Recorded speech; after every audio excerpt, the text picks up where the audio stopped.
much to some, but Mama, Papa and everyone lived in the buses and the tumble-down shacks. Home sweet home was Jackson's track.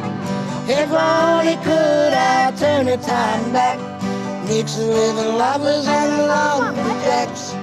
Listen to the echo of the old broad axe rang through the hills of Jackson's track. Well, hello there, Pauline Mullet. How are you this fine day? Yeah, good, Chrissy. How are you today? Not too bad, and welcome to another episode of Kurnai Connection. Yes, another day of Kurnai Connection. And we've got your sister Linda. You actually weren't here in town at the time, but she put on a fantastic presentation in the Warrigal Arts Centre for a NAIDOC. Now, it was absolutely great, but just tell us what NAIDOC is about. NAIDOC is National Observance Day for Aboriginal and Torres Strait Islanders. It's a day of celebrations and to give public awareness about how important our culture is over the years we've been in this country, which is 75,000 plus. Fantastic. Well, let's go and check it out. Okay, Linda Mullet. I'm really impressed with this storyboard or this display that you and your other fellow elders have put together. It puts everything really in a nutshell. It's precise and to the point. Now, can you just run it by us? This is around the paving the way, my grandfather paving the way for the first 10 embassies. So your grandfather being? Well, great-grandfather, I should say, as Colin Hood. And he was down in the Western District. They moved him off there down to Lake Tyers, and this gives you, the board just shows the actual, what he had to put up with and was removed from his own land to go to Lake Tyers and be based on the mission down there. And then it runs into the rights. It talks about the 10 embassy and how it was erected just by just an umbrella where people were protesting around their land rights. And then it goes into native title. So it all corresponds all together. Native title, you know, with the Mabo, how he had to fight and go to court and won the court battle for his land to be, you know, to work and have rights on their land and to hunt and gather whenever they needed to hunt and gather. Then, and just to return to Colin Hood for a minute, and what you say up here, you say that it was a very distressing time for him because he was born on country, wasn't he? And to have to sort of off country, that's right. It was a stressing time that he had to work away from his family when settlement came, and he had a tribal name, Marung, and they said, oh, we can't pronounce that, so you'll have, your name is going to be Colin Hood.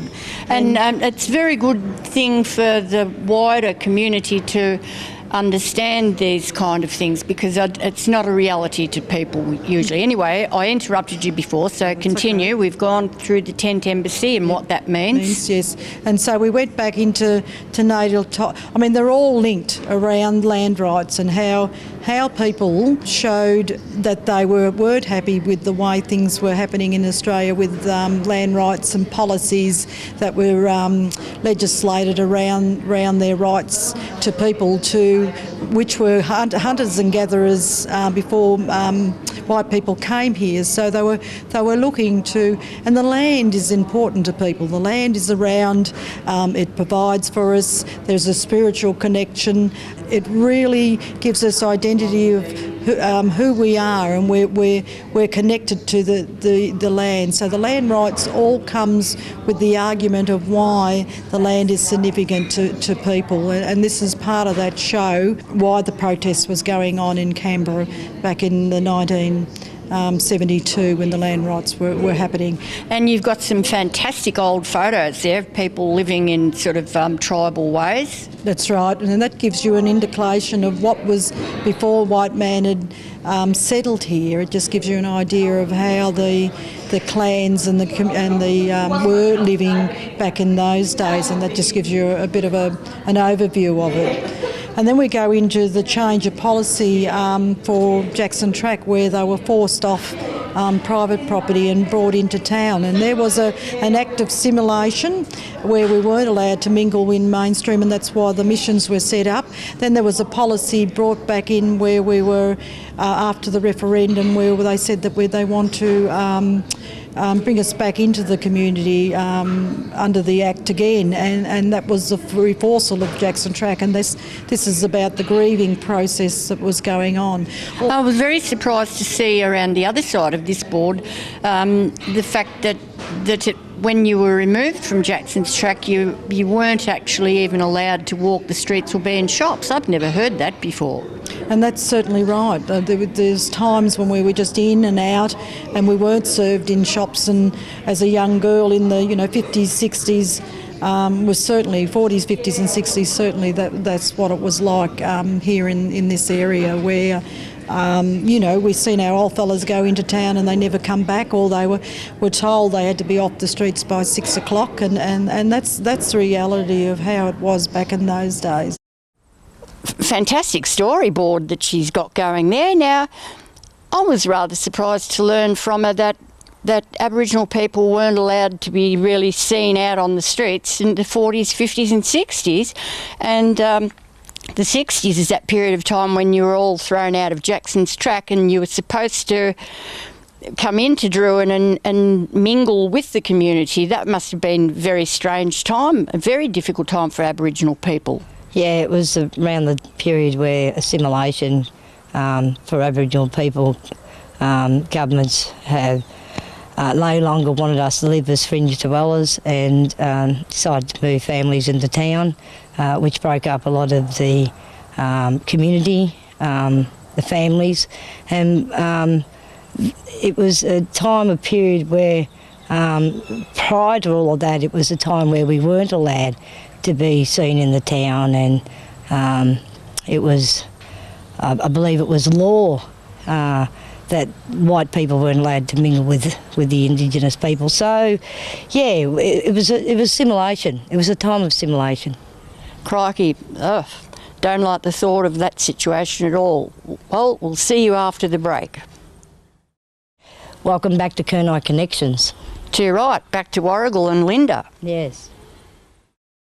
And you've written up here also about how you were always last to be seen at the doctors, and I remember your sister Sandy telling me that. Now that's pretty atrocious, and it's very good for the wider community to become aware of these kind of happenings. Yeah, that was happening around, and that is absolutely true. And there was a comment with my sister the other day. Even when we were having our own children, we still weren't part. We were put out on the balcony to have our children, and weren't allowed to be in. They never put us in where there was other community members in there. So you too? Yes, and my sister when we were having our kids. So we weren't allowed to be in the same room as them. So this is what people were thinking. This day and age, you're that's kidding. Right. And I had my first child in 1972, and I was out on the balcony, and same with my eldest sister. She mentioned it, and I never thought of it that way, but they didn't put people out there with us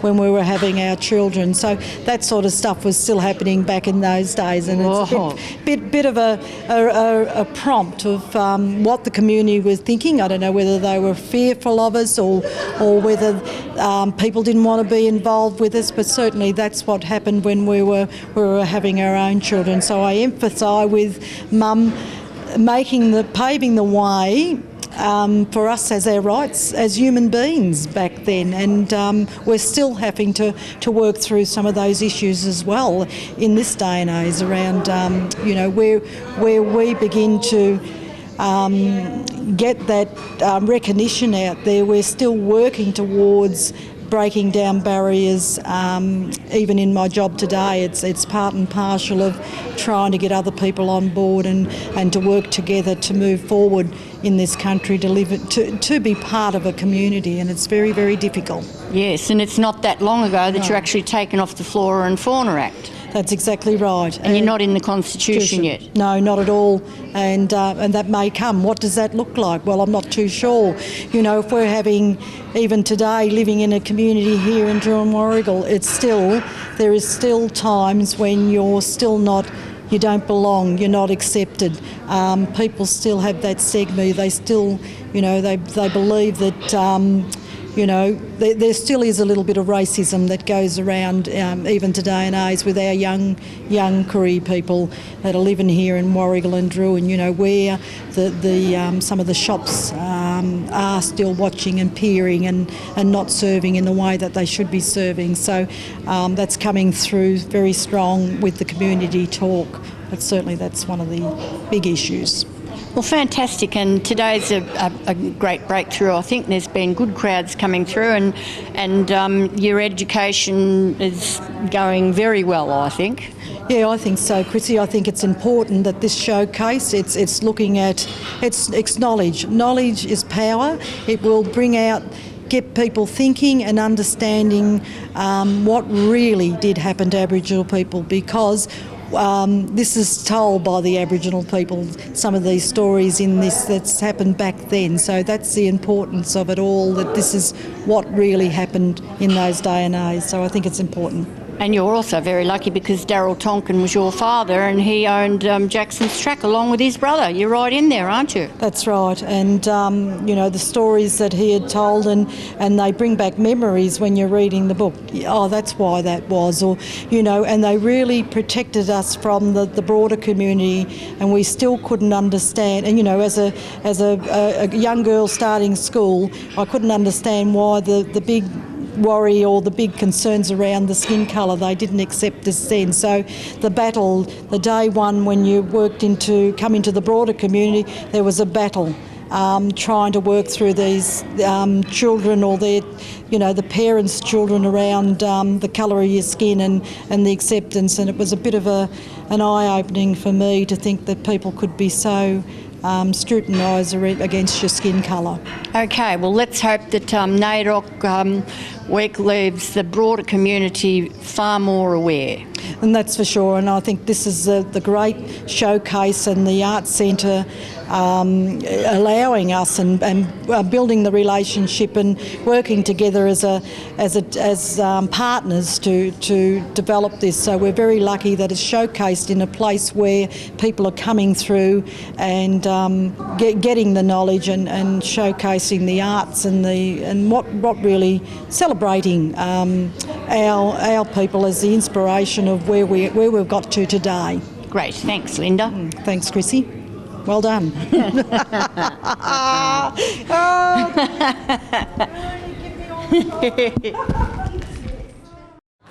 My name is Kayleen McKinnon. I'm a Koori Engagement Support Officer for the Department of Education and Early Childhood Development. I'm also a community member.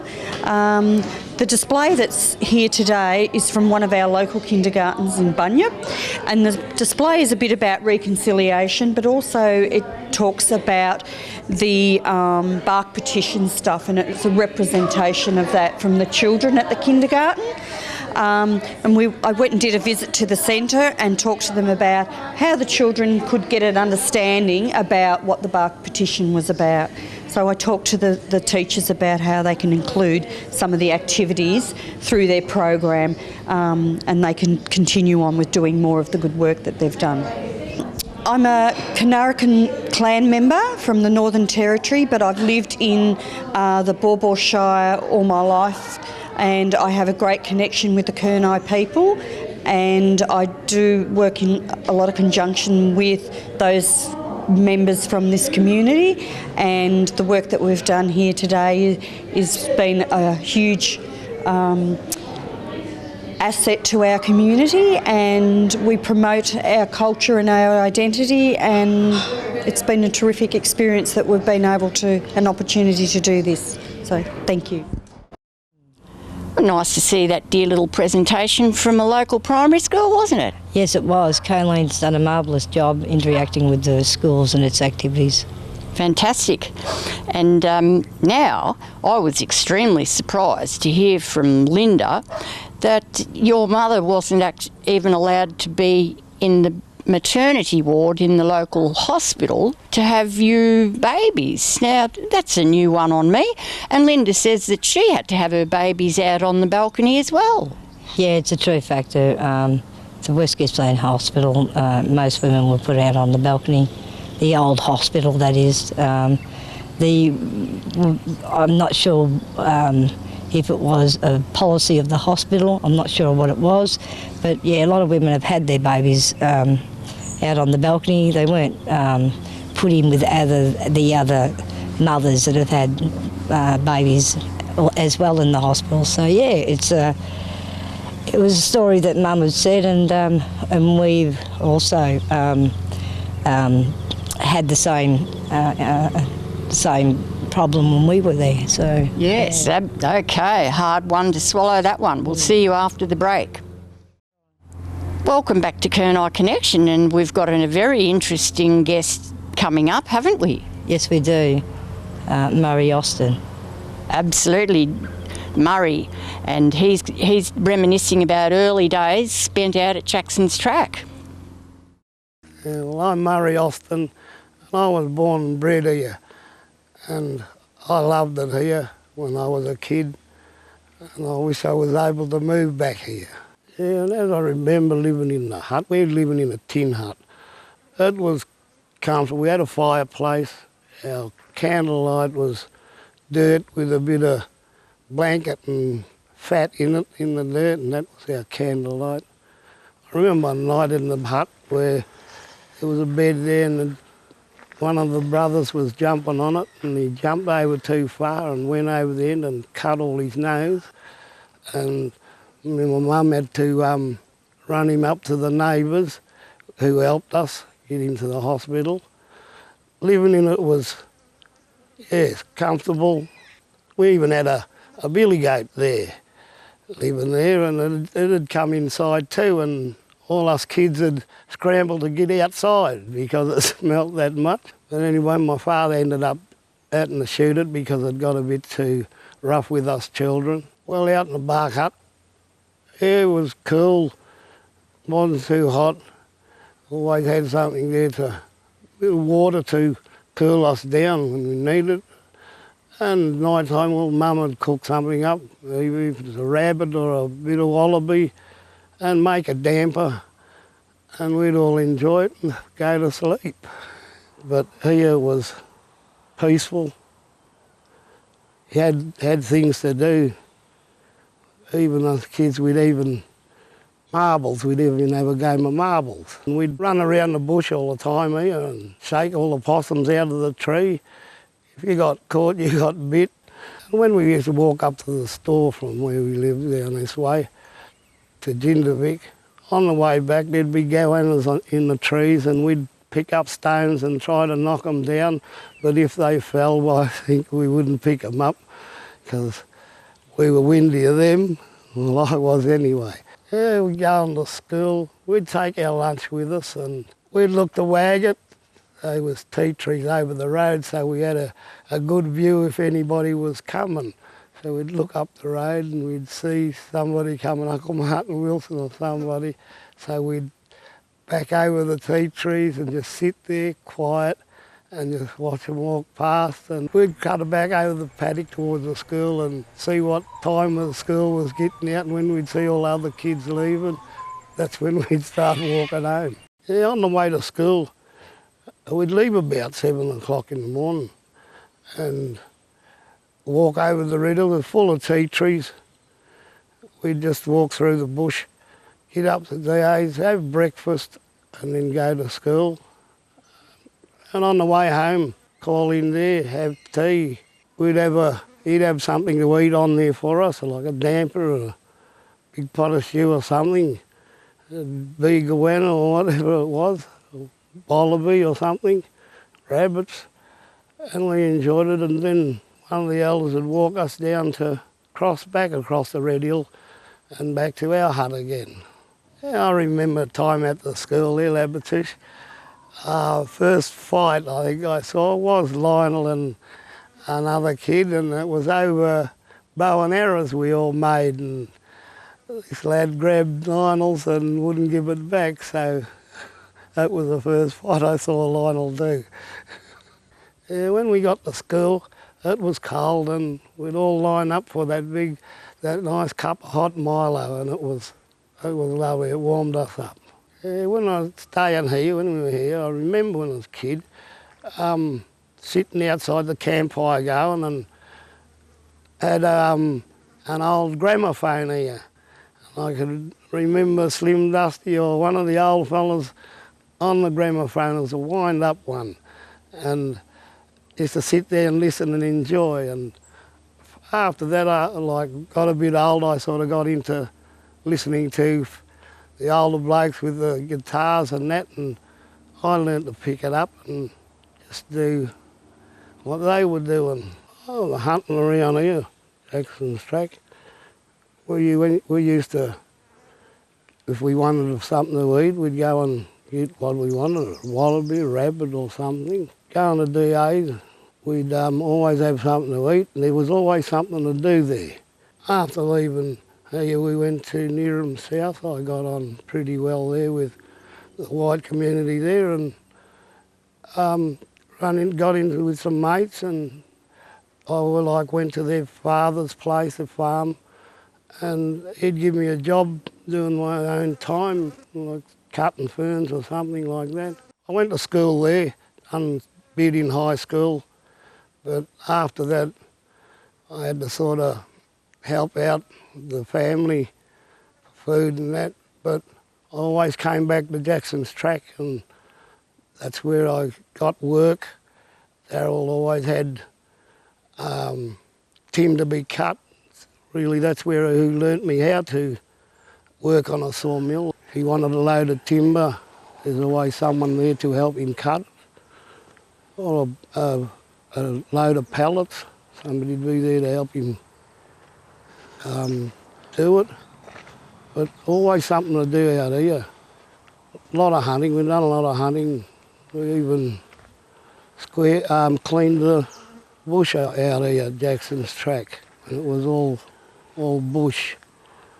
We got paid for doing the work there.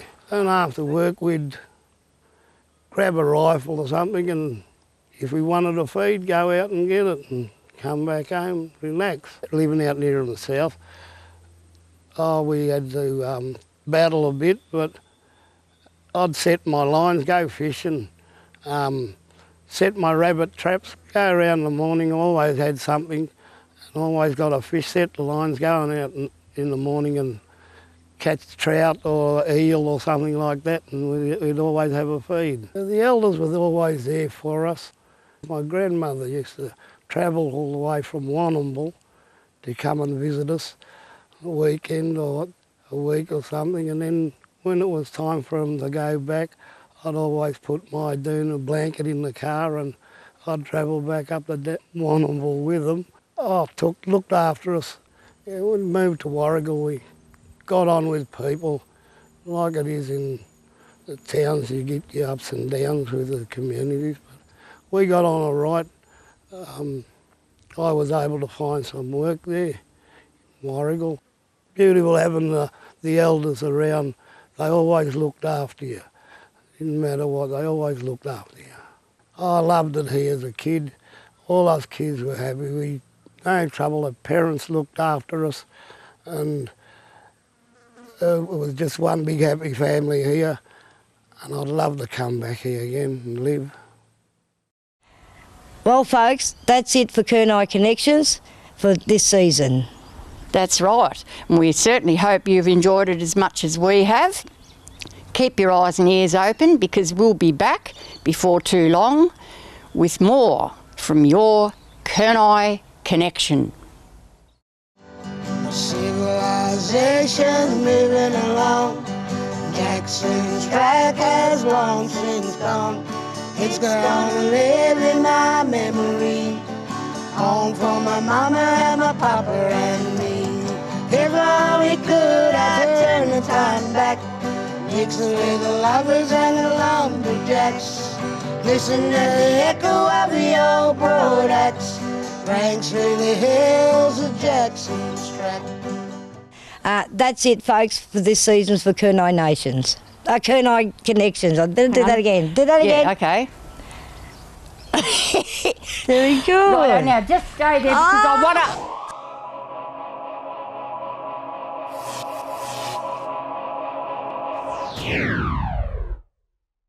I know the corduroy road ain't much to some, but to my mama and my papa and everyone lived in the buses.